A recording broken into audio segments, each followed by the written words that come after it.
Hello everyone, আসসালামু আলাইকুম। Welcome Sanjida's world চ্যানেলে। আজকে মজাদার একটু রেসিপি শেয়ার করব, ডাঁটা শাক।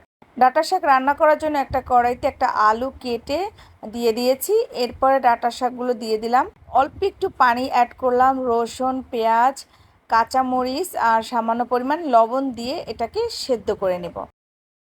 সেদ্ধ হয়েছে কিনা চেক করার জন্য আমি দেখলাম যে আলুটা সেদ্ধ হয়ে গেছে, তার মানে ডাঁটা শাক সেদ্ধ হয়ে গেছে। এরপরে ভালোভাবে ডাঁটা শাকগুলোকে একটু চামচ দিয়ে থেতলে নিব। এই পর্যায়ে শাকটা বাগার দিয়ে নেব। একটা কড়াইতে তেল দিয়ে দিলাম, কয়েকটা শুকনা মরিচ, পেঁয়াজ, রসুন কুচি দিয়ে বাদামি কালার করে শাকের মধ্যে দিয়ে দিলাম। এরপর ভালোভাবে শাকের সাথে মিশিয়ে নেব। এই পর্যায়ে দিব 2-3টা লেবু পাতা। লেবু পাতাটা এভাবে ছিঁড়ে দিয়ে দিবেন একদম শেষ পর্যায়ে। রেডি হয়ে গেল মজাদার ডাঁটা শাক রান্না। রেসিপিটি ভালো লাগলে চ্যানেলটা সাবস্ক্রাইব করবেন। সবাই ভালো থাকবেন। আল্লাহ হাফেজ।